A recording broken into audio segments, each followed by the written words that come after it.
ಇನ್ಮುಂದೆ ಬೆಂಗಳೂರು ದಕ್ಷಿಣ ಜಿಲ್ಲೆ ಆಗಲಿದೆ.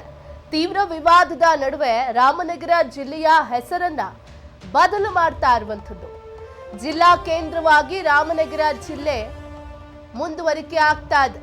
ಇವತ್ತು ನಡೆದಂತಹ ಸಂಪುಟ ಸಭೆಯಲ್ಲಿ ಕ್ಯಾಬಿನೆಟ್ ಕೂಡ ಒಪ್ಪಿಗೆಯನ್ನ ಸೂಚಿಸಿದೆ. ಸಿಎಂ ಸಿದ್ದರಾಮಯ್ಯನವರ ನೇತೃತ್ವದಲ್ಲಿ ನಡೆದಂತಹ ಸಭೆ, ಈ ಸಭೆಯಲ್ಲಿ ಒಪ್ಪಿಗೆ ಸಿಕ್ಕಿರುವಂತದ್ದು ಕ್ಯಾಬಿನೆಟ್ನಿಂದ.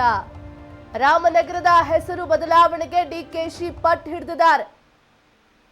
ರಾಮನಗರ ಜಿಲ್ಲೆಯ ಹೆಸರನ್ನ ಬದಲಾವಣೆ ಮಾಡಬೇಕು ಅನ್ನೋದು ಡಿಕೆ ಶಿವಕುಮಾರ್ ಮೊದಲಿನಿಂದಲೂ ಕೂಡ ಹೇಳ್ತಾನೆ ಬಂದಿದ್ದಾರೆ. ಇದಕ್ಕೆ ಬಿಜೆಪಿ ವಿರೋಧ ಮಾಡ್ತಾನೆ ಬಂದಿದೆ. ಈ ನಡುವೆ ಇವತ್ತು ನಡೆದಂತಹ ಸಿದ್ದರಾಮಯ್ಯನವರ ನೇತೃತ್ವದಲ್ಲಿ ಒಂದು ಕ್ಯಾಬಿನೆಟ್ ಮೀಟಿಂಗ್ ಆಯಿತು. ಈ ಕ್ಯಾಬಿನೆಟ್ ಮೀಟಿಂಗ್ನಲ್ಲಿ ಒಪ್ಪಿಗೆ ಸಿಕ್ಕಿರುವಂಥದ್ದು ರಾಮನಗರ ಜಿಲ್ಲೆಯ ಹೆಸರೇನಿದೆ ಅದನ್ನ ಬೆಂಗಳೂರು ದಕ್ಷಿಣ ಜಿಲ್ಲೆ ಅಂತ ಕರೆಯೋದಕ್ಕೆ ಅಥವಾ ಮರುನಾಮಕರಣ ಮಾಡೋದಕ್ಕೆ ಒಪ್ಪಿಗೆ ಸಿಕ್ಕಿರುವಂಥದ್ದು ಕ್ಯಾಬಿನೆಟ್ನಿಂದ. ಸೊ ಹೀಗಾಗಿ ಇನ್ಮುಂದೆ ಸಚಿವ ಸಂಪುಟ ನಿರ್ಧಾರದ ಪ್ರಸ್ತಾಪನೆ ಏನು, ಈಗ ಒಪ್ಪಿಗೆ ಏನಿದೆ ಈ ವಿಚಾರವನ್ನು ಕೇಂದ್ರಕ್ಕೆ ಕಳಿಸುವಂಥದ್ದು ಒಂದೇ ಬಾಕಿ ಇರುವಂಥದ್ದು. ಕೇಂದ್ರದಿಂದ ಒಪ್ಪಿಗೆ ಸಿಕ್ಕಿದ್ರೆ ಅಲ್ಲಿಗೆ ರಾಮನಗರ ಜಿಲ್ಲೆಯ ಹೆಸರು ಬೆಂಗಳೂರು ದಕ್ಷಿಣ ಆಗುವಂಥದ್ದು.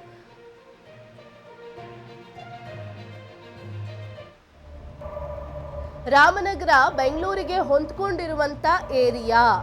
ಮಾಗಡಿ, ಬಿಡದಿ, ರಾಮನಗರ, ಕನಕಪುರ ತಾಲೂಕುಗಳಿವೆ. 2024ರ ಜುಲೈನಲ್ಲಿ ರಾಮನಗರಕ್ಕೆ ಮರುನಾಮಕರಣ ಮಾಡಬೇಕು ಅಂತ ನಿರ್ಧಾರ ಮಾಡಲಾಗಿತ್ತು. ಡಿಸಿಎಂ ಡಿಕೆ ಶಿವಕುಮಾರ್ ಒತ್ತಾಸೆ ಮೇರೆಗೆ ಹೆಸರು ಬದಲು ಮಾಡೋದಕ್ಕೆ ಒಪ್ಪಿಗೆ. ಕೇಂದ್ರದ ಅನುಮೋದನೆಗಾಗಿ ರಾಜ್ಯ ಸರ್ಕಾರದಿಂದ ಮನವಿ ಮಾಡಲಾಗಿದೆ. ಸಚಿವ ಸಂಪುಟ ನಿರ್ಧಾರದ ಪ್ರಸ್ತಾಪನೆಯನ್ನ ಕೇಂದ್ರಕ್ಕೆ ರವಾನಿಸಲಾಗಿದೆ.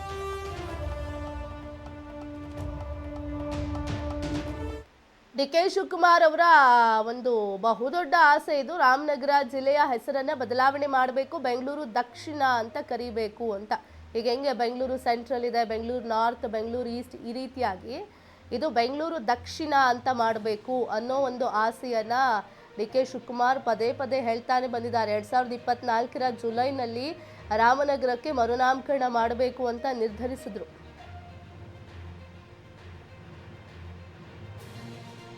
ಅಂದ್ರೆ ಬೆಂಗಳೂರು ಸೌತ್ ಮಾಡಬೇಕು ಅನ್ನೋ ನಿಟ್ಟಿನಲ್ಲಿ ಈಗ ಹೊರಟಿರುವಂಥದ್ದು ಡಿಕೆ ಶಿವಕುಮಾರ್ ಅವರು. ಇವತ್ತು ನಡೆದಂಥ ಕ್ಯಾಬಿನೆಟ್ ಸಭೆಯಲ್ಲಿ ಕ್ಯಾಬಿನೆಟ್ ಒಪ್ಪಿಗೆಯನ್ನ ಕೊಟ್ಟಿರುವಂಥದ್ದು. ಇದನ್ನ ಈ ಒಂದು ಸಚಿವ ಸಂಪುಟದ ನಿರ್ಧಾರ ಏನಿದೆ ಈ ಪ್ರಸ್ತಾವನೆಯನ್ನ ಕೇಂದ್ರಕ್ಕೆ ಕಳುಹಿಸಿಕೊಡ್ತಾರೆ. ಕೇಂದ್ರ ಸರ್ಕಾರ ಏನು ಈ ಒಂದು ವಿಚಾರವಾಗಿ ನಿರ್ಧಾರ ಮಾಡುತ್ತೆ ಅನ್ನೋದನ್ನ ಕಾದು ನೋಡಬೇಕಿದೆ. ಒಪ್ಪಿಗೆ ಕೊಡುತ್ತಾ ಇಲ್ವಾ, ಅಥವಾ ಏನೆಲ್ಲ ವಿಚಾರವನ್ನ ಪ್ರಸ್ತಾಪ ಮಾಡಬೇಕಾಗುತ್ತೆ, ಏನೆಲ್ಲ ದಾಖಲಾತಿಗಳನ್ನು ಅಥವಾ ಪ್ರೂಫ್ಗಳನ್ನು ಅಥವಾ ದಕ್ಷಿಣ ಅಂತ ಯಾಕೆ ಮಾಡಬೇಕು ಅನ್ನೋ ಕಾರಣಗಳನ್ನು ಕೊಡುತ್ತೆ ರಾಜ್ಯ ಸರ್ಕಾರ ಕೇಂದ್ರ ಸರ್ಕಾರಕ್ಕೆ ಕಾದು ನೋಡಬೇಕಿದೆ. ಸಚಿವ ಸಂಪುಟ ನಿರ್ಧಾರದ ಪ್ರಸ್ತಾಪನೆಯನ್ನ ಕೇಂದ್ರಕ್ಕೆ ರವಾನಿಸಿರುವಂಥದ್ದು. ಕೇಂದ್ರದ ಅನುಮೋದನೆಗಾಗಿ ರಾಜ್ಯ ಸರ್ಕಾರ ಮನವಿ ಮಾಡಿಕೊಂಡಿರುವಂಥದ್ದು.